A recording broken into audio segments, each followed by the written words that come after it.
In 2013, producer Martha De Laurentiis, writer Bryan Fuller, and a talented cast and crew set about crafting a new version of the Hannibal Lecter story. It was a daring proposition after the character and his world had been so clearly defined by Sir Anthony Hopkins' portrayal of the character and Hannibal's presence in 4 novels and 5 feature films, but Fuller had an idea no one else had approached yet. He wanted to tell the story of the cannibal psychiatrist and the empathetic profiler who ultimately caught him as the story of 2 lives linked by mutual insanity.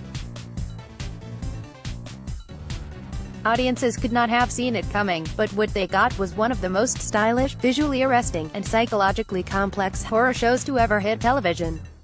Hannibal only lasted 3 seasons, but in its short time on the air it amassed loads of critical acclaim and a ravenous fan base known as Fannibals, many of whom are still holding out hope for the show's return. With the show's influence and impact still fresh in our imaginations more than 5 years after it made its debut, here are 13 facts about the making of Hannibal. 1. Bryan Fuller got the job because of a fateful plane ride.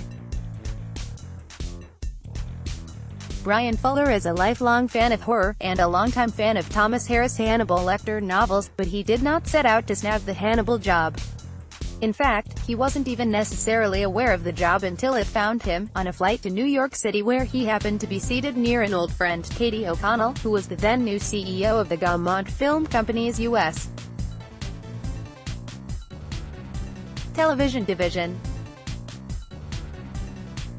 O'Connell told Fuller she was developing a Hannibal series, and asked him if he thought there was a show there, not to offer him the job, but just to get his feedback. In response, Fuller asked if Gaumont had the rights to Will Graham, the protagonist of Harris' novel Red Dragon, because he was fascinated by one line in that novel that signified a much deeper relationship between Graham and Lecter that audiences and readers had never quite seen. Because I had read the books, I knew how much more psychologically complex Will Graham is in the literature than he is in the film. I thought, wow, there's a great opportunity to deliver on that line from Red Dragon that Hannibal Lecter says, which is, "You caught me because you're as insane as I am." There's a whole world in that explores their friendship, Fuller said. If we are dealing with a Hannibal Lecter who's a practicing psychiatrist and a practicing cannibal, then he's out in the open amongst us, a wolf in psychiatrist's clothing, and wouldn't that be such a terrifying thing for someone like Will Graham, who is uniquely vulnerable to his own psychology, to have somebody there with access to the buttons of his mind? Fuller's thoughts on Hannibal and Will Graham set in motion an idea for a kind of Red Dragon prequel that would also serve as a mashup of all of Harris' writings on the character. That in turn led to a meeting with Martha De Laurentiis of the Dino De Laurentiis Company, which in turn led to a meeting at NBC which got the show greenlit. 2. The series began life as a Clarice Starling story with MGM. Before Bryan Fuller entered the picture, and even before Gaumont Television began working on developing the series, Martha De Laurentiis was considering some kind of new Hannibal Lecter project, but wasn't interested in making yet another film based on the works of Thomas Harris. While Fuller's concept ultimately latched onto the dynamic between Lecter and Graham, De Laurentiis said that before that happened there was the idea of revisiting the Silence of the Lambs pairing of Lecter and FBI agent Clarice Starling. We actually were toying with the idea, with MGM, who has the Clarice character, from the library of Orion Pictures that did Silence of the Lambs, and we were talking about doing something Clarice and Hannibal in the time period after Silence of the Lambs, but we really didn't take it very far, De Laurentiis said. In fact, I felt that perhaps Hannibal would be a very, very minor character and then perhaps just disappear, and I didn't feel that was right for the character of Hannibal Lecter, so, through working with Katie O'Connell at Gaumont, De Laurentiis was connected with Fuller, and the collaboration that would bring us Hannibal began. 3. Fuller originally developed a 7-season plan. Though Red Dragon was a major inspiration on the direction of the show because of its depiction of the Lecter-Graham dynamic, Fuller and company set Hannibal in the years leading up to that story in order to show audiences what Lecter was like as a practicing psychiatrist and a practicing cannibal, as Fuller put it. That meant reading between the lines of Harris' novel to develop the relationship that would ultimately lead the two characters down the path of Red Dragon, and lead Hannibal as a character into his life as documented by Harris, when he was a captured serial killer and then an escaped fugitive.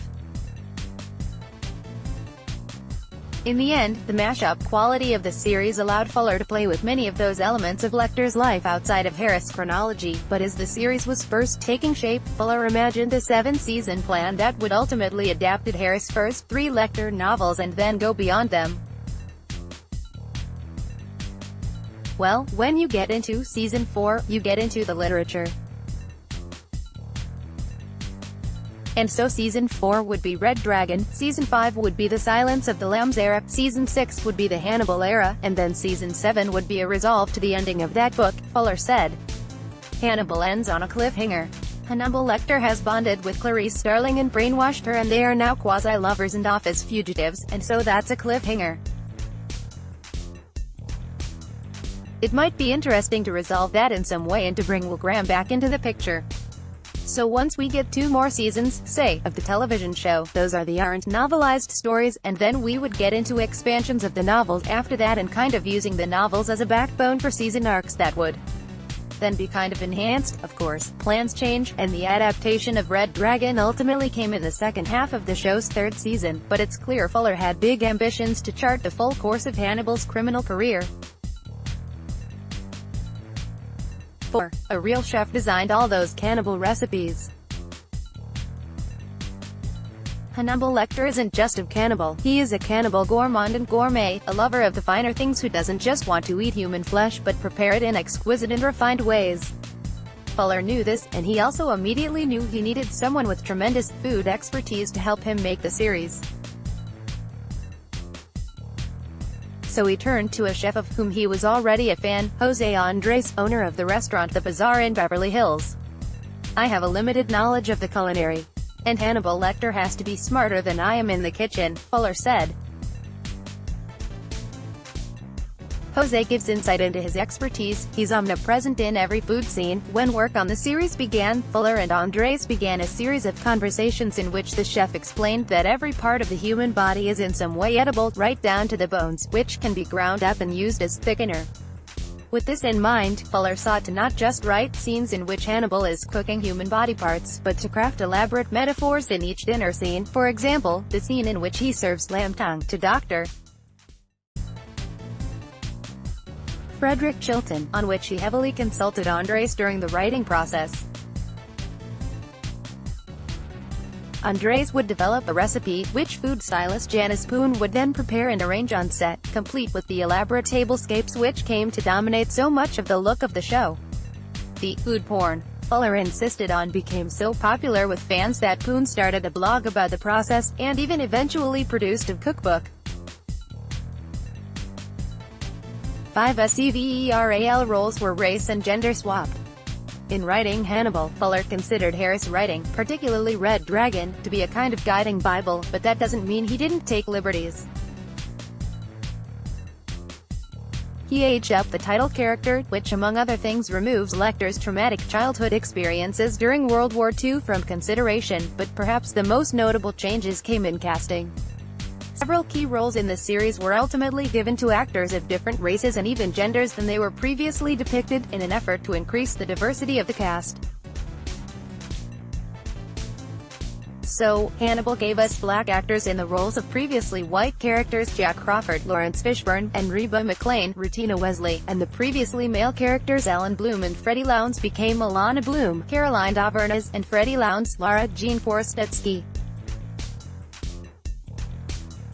Because it's a more accurate representation of the world, and if we just did Red Dragon again, it'd be a sausage party with a bunch of white guys, Fuller told Bloody Disgusting.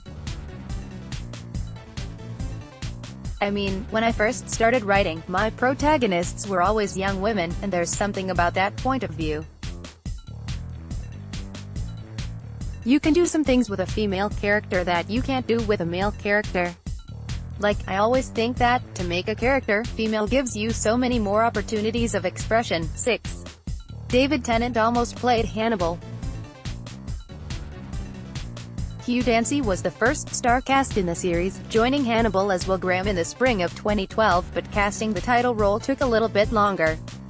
After all, how do you recast a part that Anthony Hopkins basically owned thanks to 3 films and 1 Oscar? Ultimately, Danish actor Mads Mikkelsen won the role, but he wasn't the only star considered. At one point, Fuller was meeting with Doctor Who and Jessica Jones star David Tennant about the role. "I met Hannibal executive producer Bryan Fuller a couple of times, and we talked about it," Tennant told Entertainment Weekly. "But I think they quite wisely chose Mads Mikkelsen. I think he was a perfect choice for it, and I think he did things with that character that I wouldn't have managed, so I think the right man got the job." 7. Censors were actively involved in the creative process. For a show like Hannibal, elaborate crime scenes full of mutilated bodies were always going to be part of the process, which adds even more credence to the idea that such a series might be better suited to cable than a broadcast network. At NBC, though, Fuller took a very hands-on approach to crafting the various gruesome murders with the help of the network's Standards and Practices Department. Rather than script or shoot something and then get into a fight with network censors about what he couldn't show, Fuller would reach out directly with his ideas first, and then work with them to depict the best possible NBC-friendly version of the scene. As a result, he learned a few tricks to get around broadcast TV's violence limitations. "The redder the blood and the brighter the blood, the less you can show," he said. "So if you darken the blood and throw it into shadow, then you can be much more graphic than you normally would be able to. As it happens, dark shadowy blood matches Hannibal's overall aesthetic perfectly, so that particular note worked out for everyone." 8. One episode never aired on NBC. It was never any secret that Hannibal would be the kind of show that dealt with graphic and heinous crimes. Its 2 main characters are a serial killer and a man who hunts serial killers, after all. Still, even Fuller has his limits, and after a particularly violent few months in America in late 2012 and early 2013, he asked NBC to pull the 4th episode of the show's first season. The episode in question involved a woman, Molly Shannon, brainwashing children into killing their own families. Fuller felt that, given the cultural climate right now in the U.S., "I think we shouldn't air the episode in its entirety," and cited in particular the Sandy Hook school shooting and the Boston Marathon bombing as examples. Was still teased via a series of clips released to NBC's website, and the episode is now available on Blu-ray and through streaming services. 9. There was one elaborate murder the show wasn't allowed to film. Despite working closely with the network's Standards and Practices to show as much as possible within the limits of broadcast TV, Hannibal was still a series airing on one of the big 4 broadcast networks, and not cable. That meant limitations were always inevitable, and at one point Fuller and the writers' imaginations reached further than NBC was willing to allow. So, what's the one big murder scene NBC said no to? According to Fuller, it would have come in the Season 1 episode, Roadie, in which Graham is pursuing escaped killer Drive. Abel Gideon, guest star Eddie Izzard. The scene would have involved Lowndes being lured into a room where one of Gideon's victims was waiting, still alive, with a slit in his stomach. Lowndes would have then flipped a switch that triggered a ceiling fan, and it would have been revealed that the fan was actually attached to the man's intestines through the cut in his stomach. As the fan began to spin, it would disembowel him. That was the only one where NBC was like, "I just don't know how you're going to do it," Fuller said. "We would have pushed back if we also hadn't been told that financially we didn't know how we could afford to produce such a gag, because you have intestines swinging around a ceiling fan," he adds. 10. The show's biggest crime scene used real, living, human bodies. The first case of Hannibal's 2nd season involved the muralist, a serial killer who abducted and killed various people of different ethnic backgrounds, preserved their bodies with silicone and resin, and then sewed them together in a massive and intricate pattern in the bottom of a silo to form the shape of a human eye. Victims with paler skin made up the white while victims with darker skin were the pupil. It's an intense and captivating visual even by Hannibal's standards, and while the production used a computer program called Form Z to design the layout of the bodies beforehand, when it came time to actually film the scene there was no substitute for the real thing. Several dozen background artists were employed and asked to lie in an elaborate pattern on the floor of the set for 2 days of shooting, usually nearly nude. 40-plus human bodies.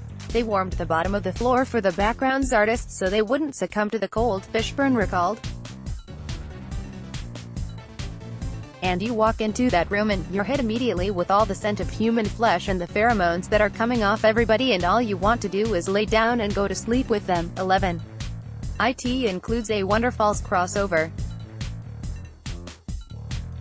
It's a bit of a tradition among Bryan Fuller TV series that some connective tissue is established between whatever the current series is and the shows that came before it, establishing what fans call the Fullerverse.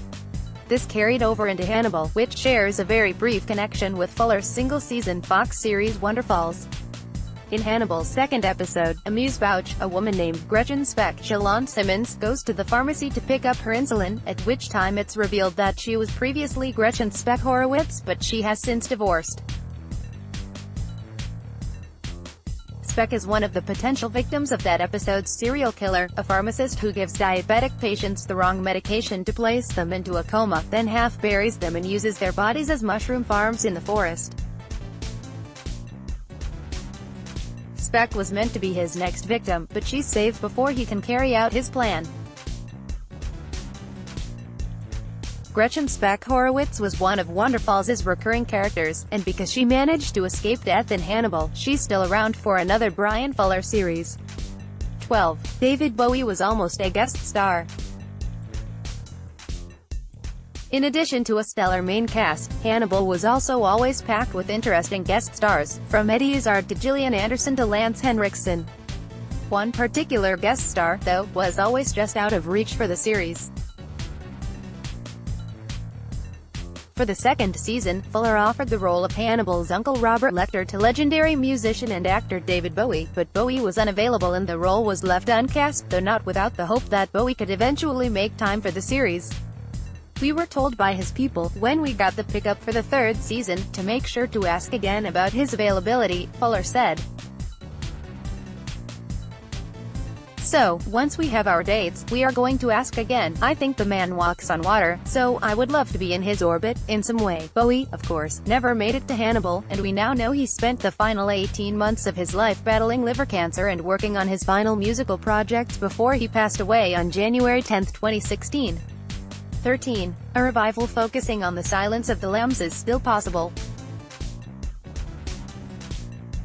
Hannibal was cancelled in June of 2015, just weeks into third season, after 3 years of critical acclaim but consistently low ratings. Fannibals immediately began requesting that the series continue elsewhere, and Fuller teased discussions with various streaming services to do just that. At one point, it seemed a deal to bring the series to Amazon for a fourth season was closed, but the timeline ended up not working out due in part to Fuller's commitment to the Starz series American Gods. 3 years later, we still haven't seen any more Hannibal. That doesn't mean it'll never happen, though. Fuller has consistently broached the possibility of a fourth season or even a mini-series to reunite the show's cast, and both Mikkelsen and Dancy have expressed interest in returning. If the show did come back, Fuller would aim to focus on some form of the Silence of the Lambs storyline, having adapted Red Dragon in Season 3, while also resolving the very literal cliffhanger at the end of the series' NBC run. So, when could it happen? Last year, Fuller said that the rights have finally reverted back to De Laurentiis, who has begun conversations about the future of the franchise. We still have no idea what that future holds, but even 3 years later, Fannibals aren't letting their favorite cannibal go. Additional sources: Hannibal Reborn, Featurette, 2013, A Taste for Killing, Featurette, 2013, The Art and Making of Hannibal, the television series by Jesse McLean, 2015.